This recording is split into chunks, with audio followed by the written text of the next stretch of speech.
Hi everyone, and welcome back to the Maverick Musings podcast, hosted by me, Rick. And if you're wondering why the sound quality sounds a bit better, is because I've dipped my hand in my shallow pockets and invested in a new microphone. So hopefully moving forward, with each growing episode, I'll be able to invest in some more equipment to make this sound a bit more professional than instead of me just talking into the microphone that's in my laptop. So we're now on episode 3, which I've called Who Needs Sleep Anyway? This week's episode is about my experiences and my day-to-day life with my autistic daughter and how I'm learning every day on how to be the best dad I can be, how best to help her with her challenges and experiences, and also to increase my knowledge of autism, as I'll admit, I still know very, very little. So, when my daughter was born, things were, we'd probably say, pretty normal for a family with a newborn child. But I'd say around about from the age of 6 months to maybe 9 months, she started showing signs. I'd say, I could be wrong. Hannah, my partner, will probably correct me on this. As my memory sometimes does get a bit cloudy with dates and times. She originally, from what I remember, started showing stimming with her hands and her feet. She would constantly be stimming with them, like opening them and closing them constantly. And also, we thought was dancing, or at least I thought was dancing, with just her head, shaking her head from side to side. Sometimes that was the case, other times it turns out it wasn't. But as I knew very little about autism, I didn't really notice this. I just thought she was just being an average child at that age. But it was really Hannah that spotted it from the beginning, and she tried to explain to me, this is signs that of autism, and think we should maybe consider getting some assistance in how to see the signs. But I didn't see it, as I have never really experienced any autism in the family, or even really come across with anyone with autism before. So it did cause a bit of a struggle, but then the older she got, the different signs she started to show, and the different kinds of stimming that she would do, which she still does now, but I'll get into that a little bit later, just because there's quite a few different things. But with Hannah saying that she thinks that our daughter is autistic, me not really having that knowledge, it kind of caused quite a bit of friction between us. Not through the fact I was denying it, it was the fact I had no knowledge of it and didn't know, what the steps were, what the signs were.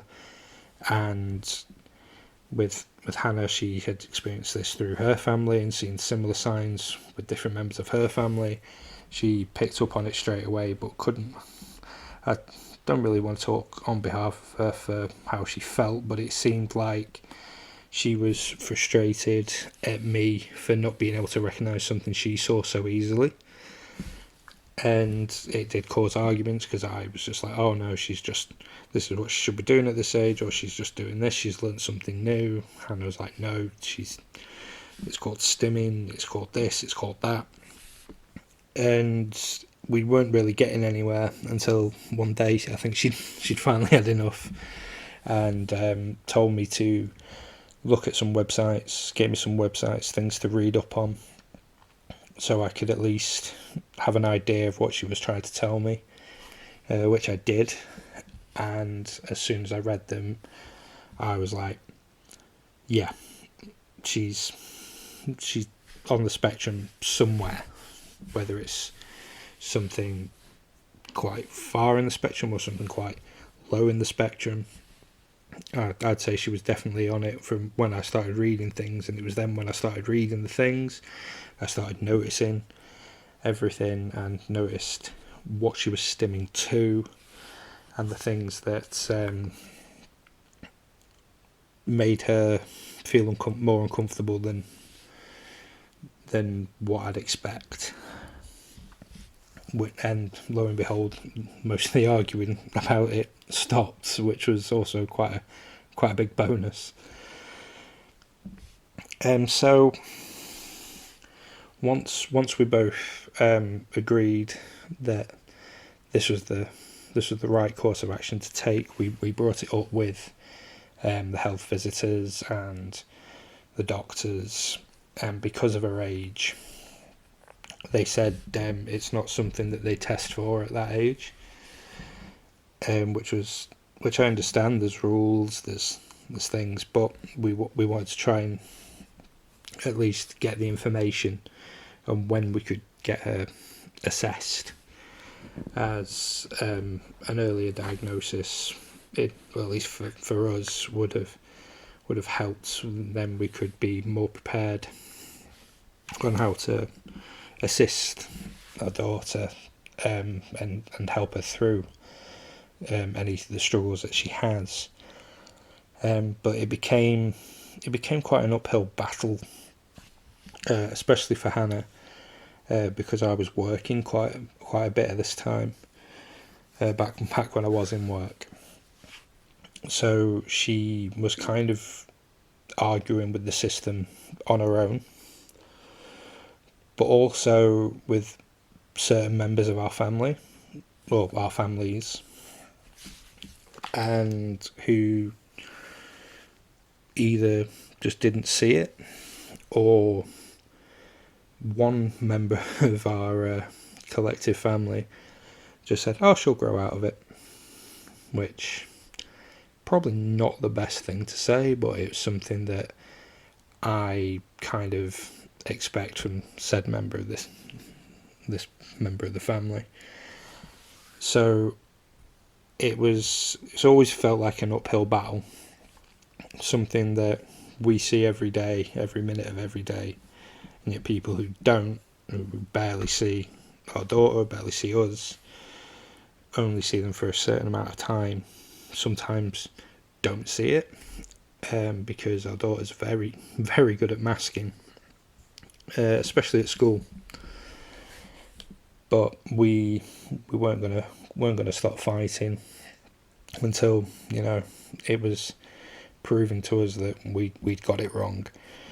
But Hannah definitely took up the main bulk of the fight, because she was around her every day, every minute of every day while I was at work, and she, for her own sanity as well, she wanted to be proven, in her words, that she wasn't going mad. And it got to the point where, when I wasn't at work, that's when I got more involved into helping Hannah with the system, to say, look, this is what we need, this is what we've seen, this is what we've recorded, because we started recording meltdowns, stimming, things that set her off, just to show them just even a small snippet of what we went through day to day. And it was a really big fight, which it still is now. It's just not as bad. But the sort of things that our daughter goes through are, she'll stim with her hands still on occasion.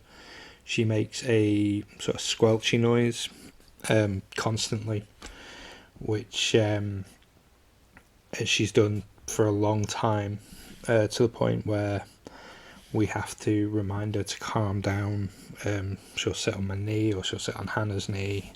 We'll give her a cuddle and just be like, it's okay, you can calm down, just calm down a little bit, because she will stim and stim and stim, making the squelching noise that she constantly creates a heck of a lot of saliva, to which she will make herself cough quite a lot, which also she doesn't like, which makes her stim even more. Also, she does it in her sleep. So I'm usually up most of the night. Sometimes the latest I've been up to with her is maybe 5:45 in the morning, because she will stim and stim and stim in her sleep, doing this squelchy noise, creating the saliva, which sets her off coughing, which wakes her up, which makes her upset, and I then have to calm her down, settle her in bed, and wait till she goes back to sleep. And because of this, I come back downstairs, I give it maybe half an hour to make sure she's dropped off, but usually she will do it again and I end up having to come back upstairs. She also doesn't like wind. She doesn't like the noise it makes in her ear. She doesn't like the sensation of it on her face. And being in England, it's quite windy quite a lot of the time. So as soon as she feels it, if it's behind her, if she's wearing a coat, she'll grab a hood and put it over her head and keep hold of her hood so it doesn't blow off. But if it hits her in the face or comes at her from the side, she will go into a full-on meltdown and cry, scream, cling to whoever's hand she's holding, which 9 times out of 10 is mine. And we just have to keep reassuring her that it's okay, try and find somewhere where we can avoid the wind or at least block it from her, but that's not usually very successful. She doesn't like loud noise or certain pitches of noise, so which we've bought her some ear defenders, but we do have to keep reminding her to use them. So if something's too loud, she'll cover her ears with her hands and say that it's too loud, to which we try to remind her where her ear defenders are so that she can wear them. Crowds, she doesn't like big crowds. She's not really that keen on new places. She's very familiar centric, so if she knows if she's been there before, if she's enjoyed it, she'll want to go again and again and again. If it's somewhere new, she doesn't want to try it, and we'll have a meltdown if we do try it. Also with food, it's very much texture, sensory based, very much a chicken nugget and smiley face tea or dinner, which does get quite frustrating at times when we're trying to encourage her to try new foods. She does like fruits. She likes strawberries, blueberries, but that comes in phases. So it's trying to find a happy balance. Although she is getting better with trying new things, but it's still a battle to keep her trying things, even if it's things she likes. If it's not the right shape, or if it's not, she even knows if it's not the right brand, she will fight you to try and eat it. Also, bath time. She doesn't like her hair getting wet or water in her face. And there's been times where I've genuinely thought that the police are going to knock on our front door, because she screams the place down that loudly. You could probably hear her at the end of the street, and people will wonder what the noise is, to the point we have a neighbours Facebook group where we are. And when we first moved in, Hannah put a post on there to say, really sorry if you hear any screaming or shouting coming from our house. It's just my daughter. She has autism. She doesn't like her hair being washed, and apologised for it. And quite a few of the neighbours said it's okay. They understand, which was quite nice to hear, and know that nobody thinks that we're doing anything we shouldn't be. But sometimes it is a massive struggle. So when we first put her in nursery, we genuinely thought that she would struggle with interacting in a new environment, because it was just after COVID lockdown, or I think was it during COVID lockdown. We had a trial hour to visit the nursery, meet the staff, and to get her used to her surroundings. And as soon as we walked in, we were made very welcome, and we explained to them about our daughter, and they were absolutely brilliant with her in that hour. They were brilliant with us. They talked to us like normal people, not like as you'd expect somebody to say when you say you've got a SEN child. When I've experienced a few times where they talk to me like I'm a child as well.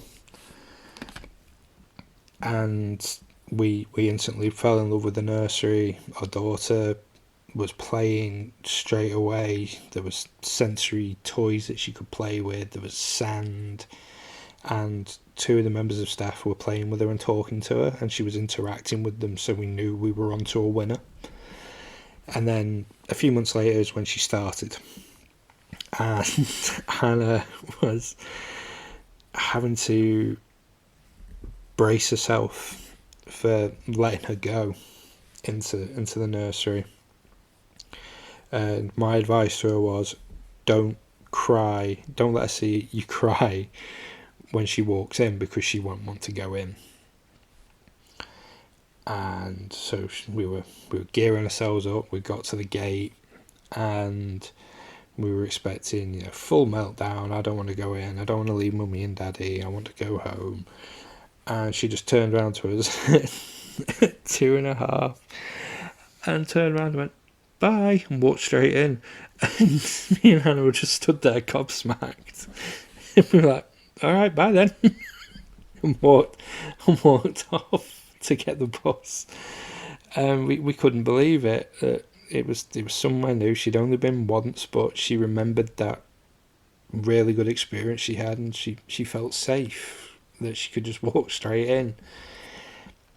But then after a couple of sessions or a couple of weeks of going in, I think it sort of clicked that me and Hannah weren't there, so it started getting more difficult getting her through the door. But what we didn't realise when we signed her up for this first nursery was that it was a specialist SEN nursery, and so they knew how to help us, what the signs were, how best to help our daughter, and how to make her feel safe, feel comfortable. And whenever that happened, our daughter loves singing, she loves dancing, and her key worker, who was absolutely amazing, to the point where our daughter would come home and say that she missed her and that she was her best friend, and would get videos on the app that they have to show us how she's doing, and they'd be sitting together and our daughter would be singing and dancing and cuddling her, and it made us feel good that we were doing the right thing. But whenever our daughter had this meltdown going into the nursery, they went and got her key worker, who came straight away, came out, got her to come to her, gave her a cuddle, and they'd sing her favourite song that week, whatever it was that week or what she'd been singing, walking in, and that calmed her down. I mean, and me and Hannah we were forever grateful to them for this, but also they saw what we saw.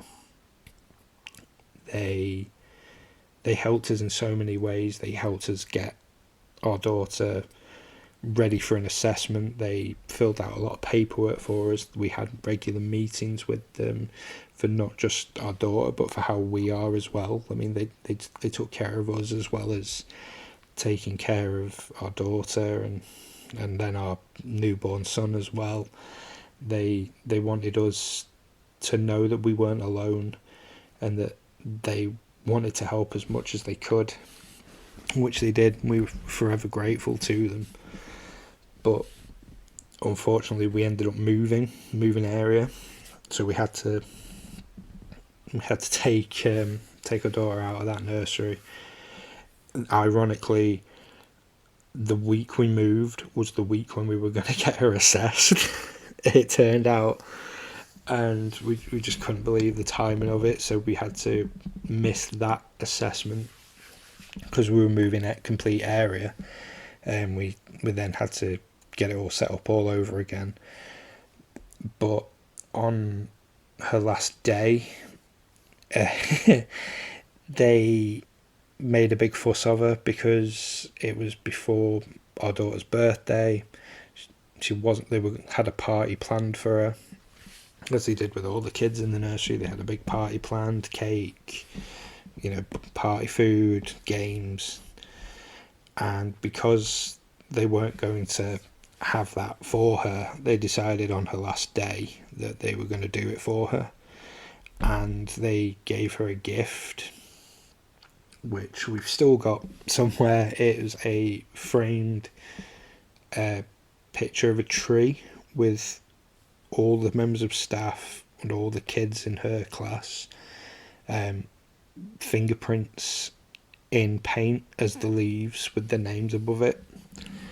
And when we came to pick her up, all the staff came out with her and they gave her a cuddle, gave us a hug, told us how much they're going to miss her and that to stay in touch. And a few of the members of staff cried because they said she made them happy all the time with how she was, and that she always was bubbly and fun and always singing, always dancing, and they were going to miss her.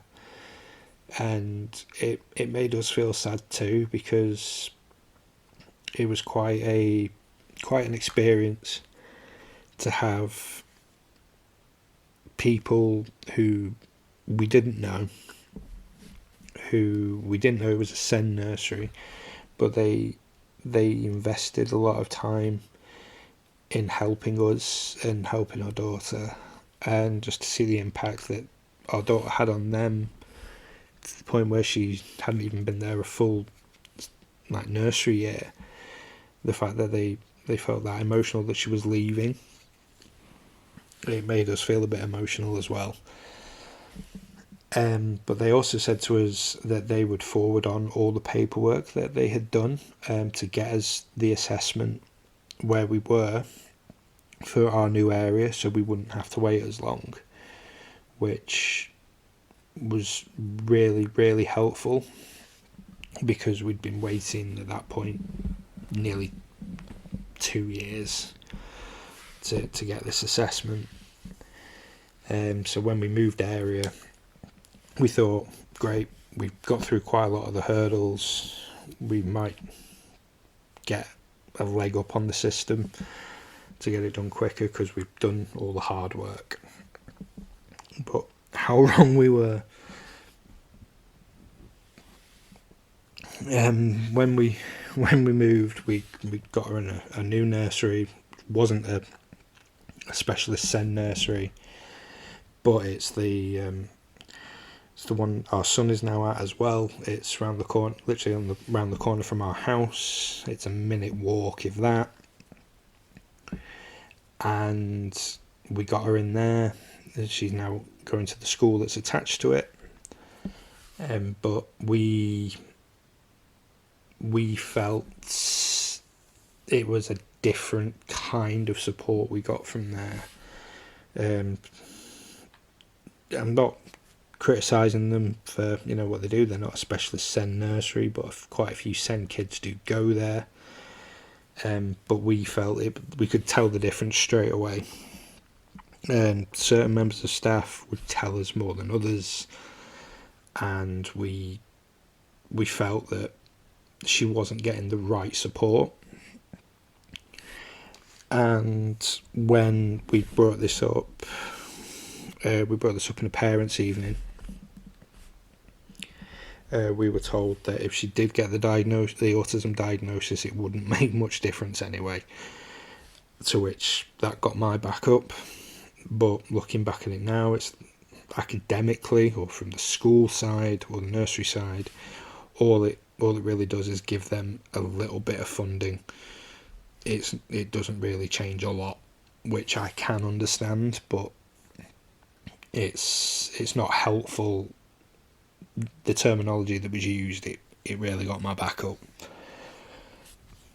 But also for the assessment, because we'd moved area, we had to then go through the new areas assessments, even with all the paperwork that we'd had filled out and got sent over. We had to go through all the assessment again, and health visitors coming round to see and test and question, like, if we were sure and what makes us think this and what makes us think that. And it's one of those where you feel defeated because you've got to start from step one all over again. And this coinciding with a new environment for her, which luckily she did well in, and made friends quickly. Quite a lot of the kids she was in at nursery moved into the class she's in now in school, which she's absolutely thriving in, because she's in a class that's more catered to them.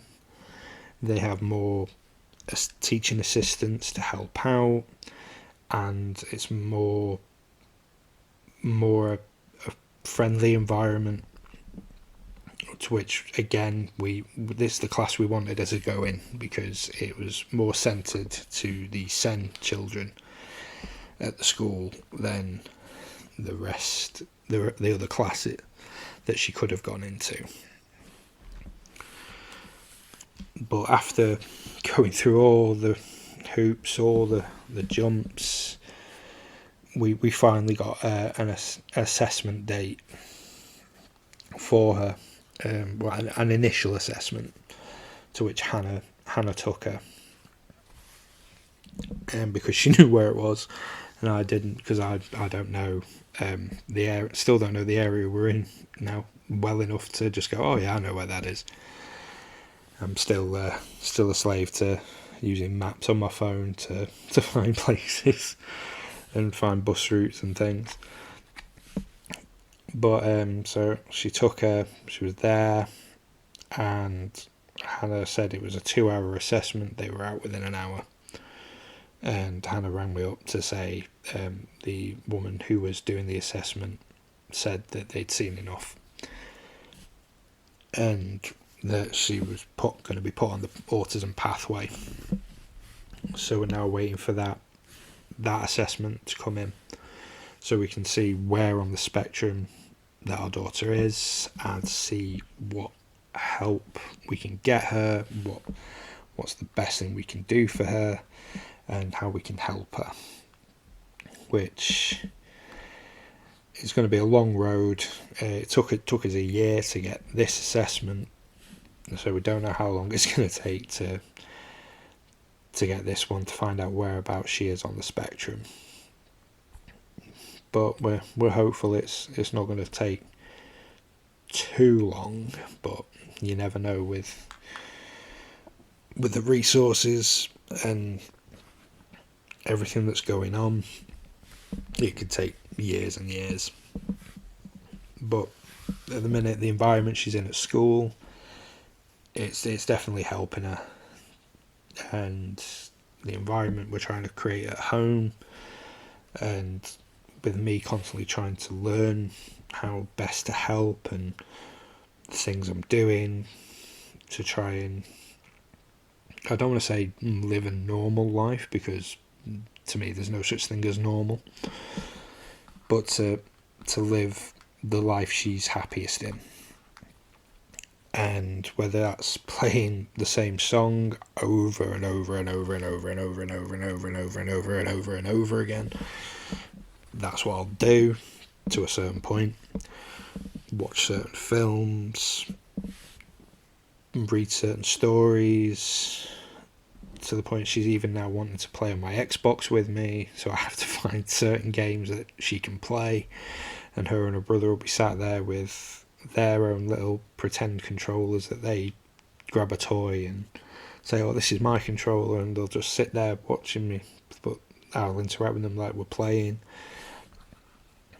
It's things like that. She loves helping me do a food shop.